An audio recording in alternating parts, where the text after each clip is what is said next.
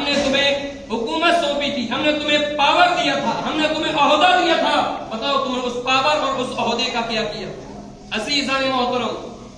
لیکن ان کے پاس کوئی بھی جواب حاصل نہیں ہوا، ایک بھی جواب حاصل نہیں ہوا کہ یہ جواب اللہ کی بارگاہ میں دے سکے، جبکہ اللہ کے بندے مظلوم لوگ اپنی مظلومیت پر آنسو بہا رہے ہیں، لیکن ان کی مدد کے لیے کوئی موجود نہیں۔ اے خاصان رسول، وقت دعا ہے، امت پہ تیری آ کے عجب وقت پڑا ہے۔ بیت المقدس کو اللہ نے بڑی عزت و شرف سے نوازا، کئی انبیاء کرام سے اسے نسبت حاصل ہے۔ ہم بیت المقدس سے محبت کس لیے کرتے ہیں وہ بھی آپ سن لیں۔ مشہور مفسر قرآن قاضی عبداللہ بن عمر بیضاوی نے بیت المقدس کو بابرکت فرمانے کی وجہ یہ کی ہے کہ بیت المقدس میں اللہ نے دین اور دنیا کی برکتیں رکھی ہیں۔ دینی برکات یہ ہے کہ اس سرزمین میں انبیاء کرام پر وحی نازل ہوئی، یعنی جو حضور علیہ الصلوۃ والسلام یا دیگر انبیاء پر اللہ کی جانب سے وحی نازل ہوئی، اور یہ حضرت موسیٰ کے بعد سے تمام انبیاء کرام کی عبادت کی جگہ بھی بن چکا ہے۔ عزیزان محترم، اور اس کے علاوہ یہی وہ بیت المقدس ہے کہ جہاں حضرت ابراہیم ہجرت کر کے تشریف لائے، اسی بیت المقدس میں حضرت ابراہیم ہجرت کی اور اسے اپنا مسکن بنایا، یعنی رہنے کی جگہ ابراہیم نے بنایا۔ حضرت یعقوب کی یادیں بھی اسی شہر پاک یعنی فلسطین سے جڑی ہوئی ہیں۔ فرعون کی ہلاکت کے بعد حضرت موسیٰ نے بنی اسرائیل کو جہاد کے ذریعے بیت المقدس اور اس کے ارد گرد کے علاقوں میں داخل ہونے کو حکم دیا، لیکن انہوں نے بزدلی کا مظاہرہ کرتے ہوئے نافرمانی کی، جس کی وجہ سے اللہ نے انہیں سزا بھی دی۔ جب اللہ نے حضرت داؤد علیہ السلام کو حکومت عطا فرمائی تو آپ نے بیت المقدس کو سلطنت کا دارالحکومت بھی بنایا، اور اس کے علاوہ حضرت سلیمان کے دور میں بھی یہی دارالحکومت رہا۔ حضرت سلیمان ہی نے مسجد اقصی کی تعمیر مکمل کروائی، یہ بھی جانکاری لے لیں۔ حضرت سلیمان نے مسجد اقصی کی تعمیر مکمل کروائی، اور آپ کا مزار انور بھی اسی فلسطین کے اندر موجود ہے۔ حضرت سلیمان کے بعد بنو اسرائیل بدعمالیوں میں مبتلا ہو گئی تو شاہ بابل نے بیت المقدس پر قبضہ کر لیا۔ اس معلومات کو آپ دیکھ لیں، اسی شخص نے، شاہ بابل نے، یہ حضور کے سے پہلے کا میٹر ہے، بابل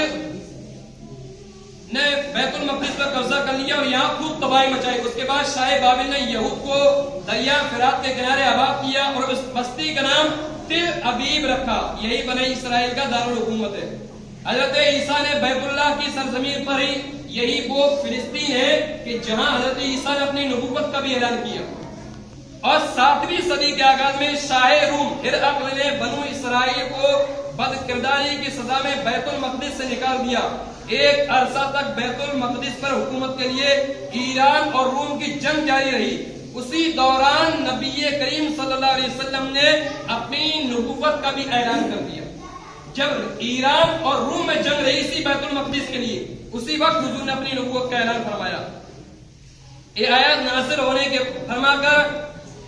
اور اللہ تعالیٰ نے قرآن مجید میں یہ آیات نازل فرما کر یہ غیبی خبر دی کہ رومی غالب آئیں گے، اور بعد میں ایسا ہی ہوا۔ حضور سے پوچھا گیا کہ زمین پر سب سے پہلے کون سی مسجد بنائی گئی؟ صحابی رسول نے پوچھا، یا رسول اللہ، اس زمین پر سب سے پہلے کون سی مسجد بنائی گئی؟ میرے اور آپ کے آقا صلی اللہ علیہ وسلم نے فرمایا کہ اس زمین پر سب سے پہلے اگر کوئی مسجد بنائی گئی تو وہ ہے مسجد حرام۔ پھر یا رسول اللہ، زمین پر کون سی مسجد بنائی گئی؟ اس کے بعد پھر حضور نے فرمایا کہ مسجد حرام کے بعد سب سے دوسرے نمبر پہ جس مسجد کو بنایا گیا ہے وہ ہے مسجد اقصی، جو فلسطین کے اندر موجود ہے، جس کی وجہ سے جنگ ہوتی ہے۔ اس کے بعد ان لوگوں میں فاصلہ، یعنی ان مسجدوں میں کتنا فاصلہ تھا کہ جیسے مسجد حرام جب بنائی گئی تو مسجد حرام کے بعد کتنے سالوں بعد مسجد اقصی بنی؟ تب آقا کریم صلی اللہ علیہ وسلم نے فرمایا 40 سال کے بعد مسجد اقصی بنی، مسجد حرام کے بعد۔ اب ایک چیز یہاں اور سن لیں، حضرت سلیمان علیہ السلام نے جو حکومت کری فلسطین پر، تو 3 دعائیں حضرت سلیمان نے کری، 3 دعائیں، اور دعائیں کری کہ اے اللہ، میری پہلی دعا یہ ہے کہ میرا فیصلہ ہمیشہ تیرے فیصلے کے مطابق ہو،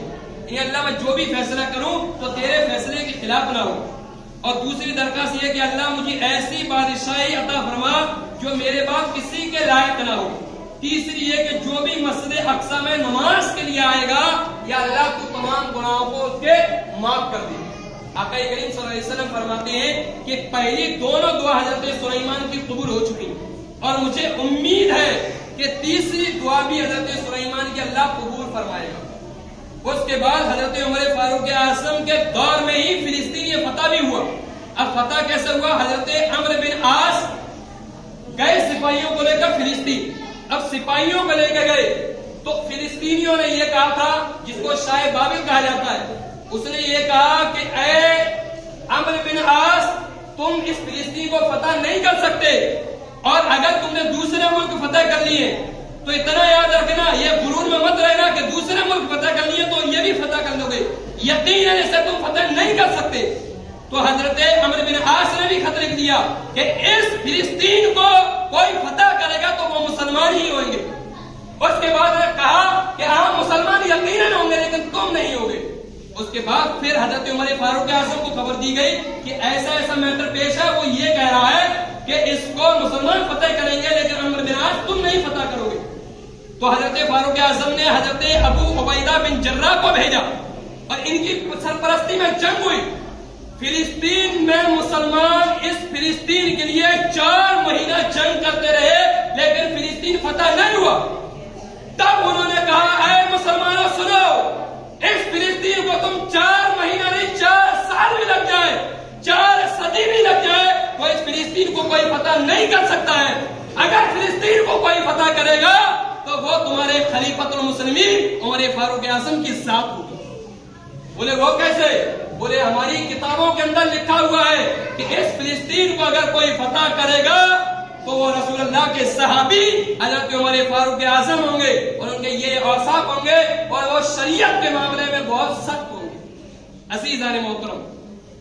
تو کہنے کا مطلب یہ ہے کہ یہ ہے فلسطین جس کی وجہ سے مسلمان اس فلسطین سے محبت کرتا ہے. تمام انبیاء کرام کی یادیں اس فلسطین سے جڑی ہوئی ہیں. خود حضور کا اتحاد اسی فلسطین سے جڑا ہوا ہے, سلیمان کا اتحاد اسی فلسطین سے جڑا ہوا ہے, اور خاص کر یہ کہ فلسطین کے اندر اللہ کا گھر مسجد اقصی بنا ہوا ہے جس سے ہر ایک مسلمان کو محبت ہونا چاہیے. آپ سے گزارش ہے, ہم تو دعا کریں گے ہی کریں گے لیکن آپ بھی سنت پڑھنے کے بعد خوب دعا کریں فلسطین والے فلسطین کے لیے کہ اللہ تبارک و تعالیٰ ان ظلم و زیادتی کو پروردگار عالم ان لوگوں کو نیست و نابود عطا فرمائے, اور جو لوگ بھی حملہ کر رہے ہیں پروردگار عالم انہیں بھی نیست و نابود فرمائے.